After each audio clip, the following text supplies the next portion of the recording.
cannabis packaging market will be split between regular packaging and sustainable packaging.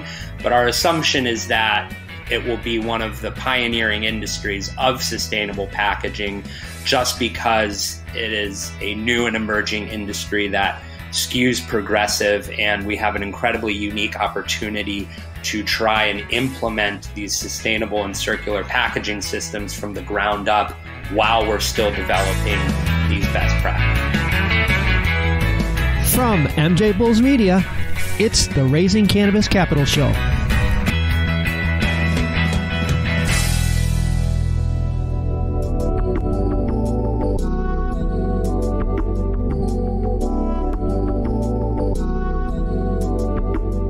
Today on Raising Cannabis Capital, we are joined by James Eschner and Ron Basak-Smith from Sana Packaging. James and Ron, welcome to the show.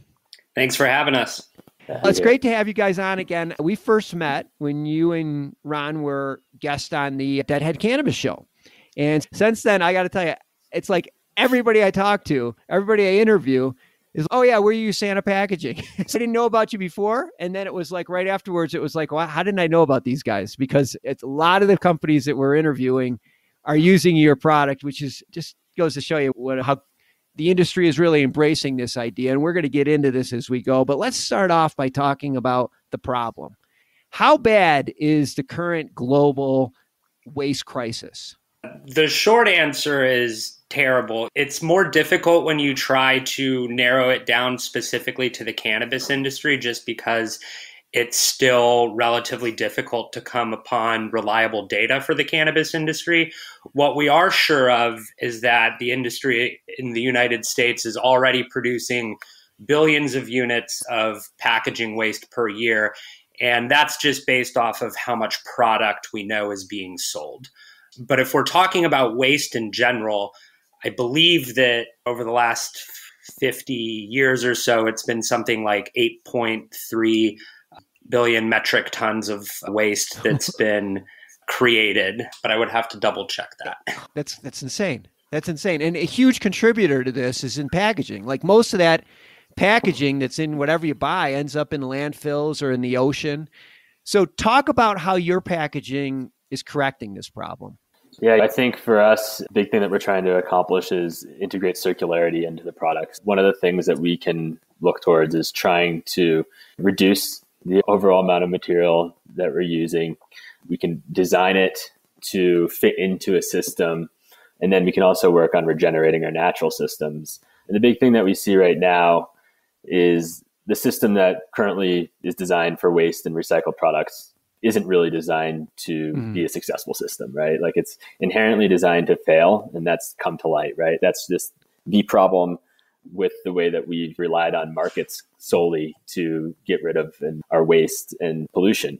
And I think now we're coming to the point where there's these negative externalities. And so as a company, we're really trying to just take away all the things that we see in the world of packaging, in the world of single-use materials that we can do to help reinvent the system. And so part of that is the materials we're going to use. And then the other part of that is also within the cannabis space, how can we use this new and evolving industry to be a catalyst for some systematic change, whether that be a reduction in product used, new materials, or just showing that there are people out there and companies out there that do care about the impact of the packaging. Yeah, I had a guest on Ocean Cannabis Company. They were on our show for a while back. They were using your packaging, and they were talking about using reclaimed ocean plastic. Now, for the people that didn't hear that show, maybe, James, if you could explain what reclaimed ocean plastic is.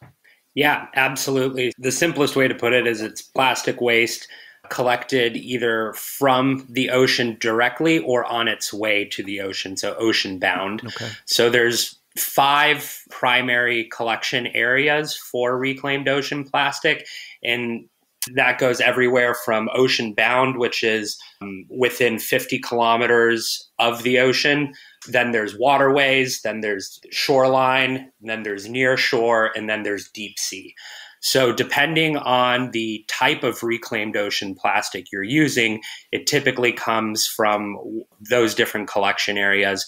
So for instance, a material like HDPE, which is a material that we use, around 90% of the deep sea plastic that is collected for reuse is HDPE, just because that plastic floats. Okay. And then, of course, it comes from different places around the world, depending on who's collecting it and whatnot. But really, these are just materials that we choose to view ultimately as a stranded resource, meaning that there's an abundance of it out there in the environment. And just like we use any other resource, this is out there available for us to collect and use.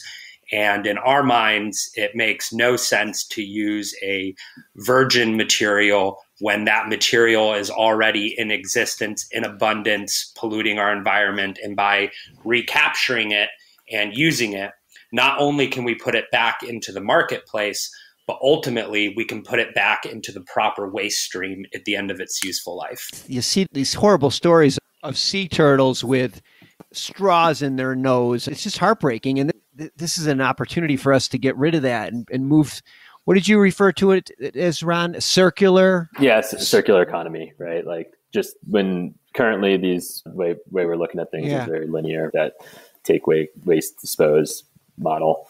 And I think that the big thing is you're bringing to light like the image that everyone's seen of turtles with straws in their nose and those types of things that grip us. But really, at the end of the day, if we don't change the system and actually make sure that these things aren't happening and getting out into the environment in the first place and actually valuing the material and valuing our environment, obviously, these things will continue to happen, right? Like James is saying, we're taking this material, we're making tubes. Hopefully it ends up back in the right waste system. But there's a potential that our tubes could end up back in the ocean again. And so this is the reality of what we're trying to work with and bring these things to light, have conversations about it, and make sure that the more awareness there is to these larger systematic problems, we have a potential to eliminate them down the road. And I think like moving forward, if we start using different materials, and I've seen on your website that you're using 100% plant-based hemp plastic on some of your products.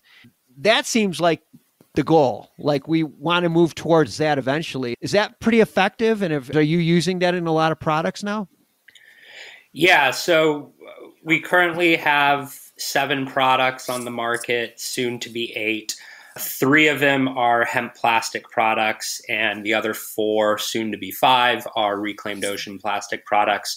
And while we are ultimately material agnostic as a company, meaning that we want to always be using what we believe to be the most sustainable materials available and the materials that lend themselves best to a circular economy. But with that in mind, the way we're looking at hemp plastic and reclaimed ocean plastic is 2 different but complementary philosophies and approaches to packaging. So what the plant-based hemp plastic represents is the direction we need to be moving in.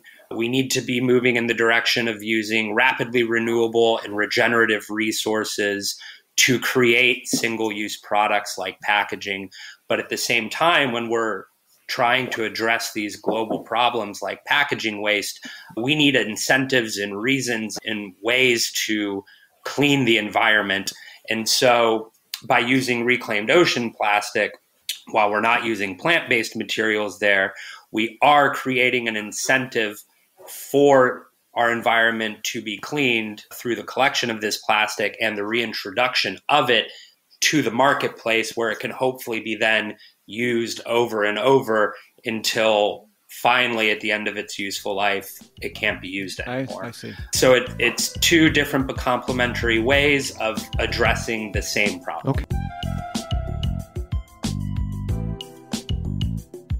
And with the plant-based hemp plastic, that's just biodegradable. So if you were to put that in a landfill, eventually it's just gone? It's really interesting. Okay. The short answer is yes. It is a biodegradable product, but that's a word that we are trying to move away from and eliminate from our vernacular, because there's no real definition around what is biodegradable. And also, in many cases, you actually don't want biodegradable products going into a landfill. So one of the bigger issues with landfills that's largely not talked about, and why we need to compost food and other materials that break down, is because when those materials break down in a landfill, they actually release methane, and methane, like carbon, is causing the climate change that we are trying to eliminate. And so these are these things that, like, when we really get down to the nitty gritty of it, it goes back to that original thing that we're talking about, is the waste system, and how we are poorly informed about it, poorly educated about it, misinformed about it. And then now we need to bring back some of the realities of what's actually happening. Man, I didn't know that. I'm glad you said that to me. That makes sense. I just never really thought that much about it. Like I said, a bunch of the companies that we've interviewed are using your packaging. And almost more important, they're promoting the fact that they're using your packaging. I read on your website that you have nearly 400 customers. So clearly the industry is embracing sustainability. Let's go fast forward over, say, the next 5 years. How big do you project the cannabis sustainable packaging market will be? Yeah, it's a great question that we try to wrap our heads around a lot, because like taking it to another point is defining what is sustainable packaging and what that actually looks like for the marketplace, and who defines what is and isn't considered sustainable packaging. And we're seeing more and more movement towards sustainable packaging in the cannabis space. James, do you have anything else to hit on there? Yeah. So looking at the packaging market and what we're moving towards and what we have to look forward to in the future is the global packaging market is already $1 trillion global market. Wow. And that's all packaging. Okay. And within that, the sustainable packaging market by 2025 is expected to represent a $117 billion segment of that $1 trillion market. Again, this is a macro look at the entire sustainable packaging market. It's difficult to know how much of the cannabis packaging market will be split between regular packaging and sustainable packaging. But our assumption is that it will be one of the pioneering industries of sustainable packaging, just because it is a new and emerging industry that skews progressive, and we have an incredibly unique opportunity to try and implement these sustainable and circular packaging systems from the ground up while we're still developing these best practices. Yeah, that's the key right now, because like you said, these are new companies. There's no legacy relationships with their packaging companies that they've been working with 50 years. And they're saying, try this new idea. These are brand new companies. And they're like, if we're going to do packaging, why not do it the right way? So I think you're onto something. And what really excites me is we're not talking millions. We're talking billions just in the cannabis alone. And as a leader, as the first mover, it's challenging to keep that position. And it's going to cost a lot of money to maintain and expand this lead. Are you guys raising money? We are. We're currently in the midst of a capital raise that will be closing later this month.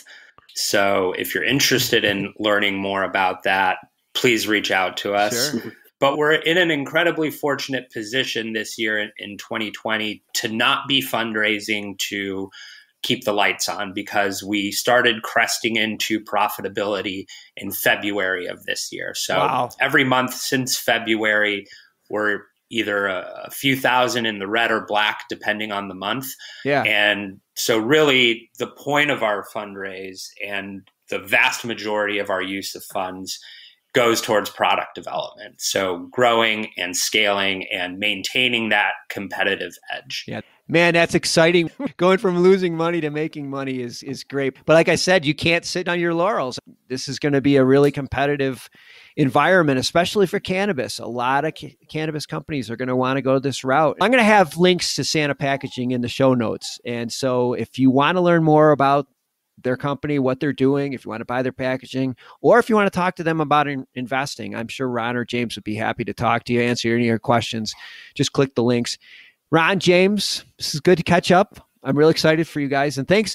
I really appreciate what you're doing for the environment, for our industry. I'm glad your business is doing well, but I'm also glad that what you're doing is making a big difference. So thank you. Thanks for being on the show. Thanks for having us.